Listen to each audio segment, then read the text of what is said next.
So a little tip when you're cutting wood that's hanging over the edge of the bench like this, when you cut it down and you get to the end of the cut, if you cut it slow enough, it can work, but sometimes it can also splinter a piece out of the underside of this. So there's a way to fix that as follows.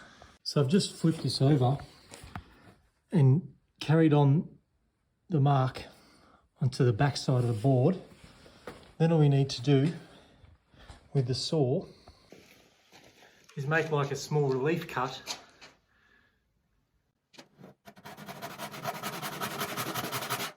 Okay. And then we can flip the board back over and continue our cut.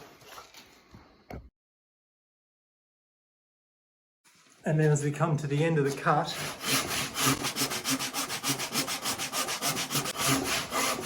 you always slow it down, and then the piece that's not supported should just drop off.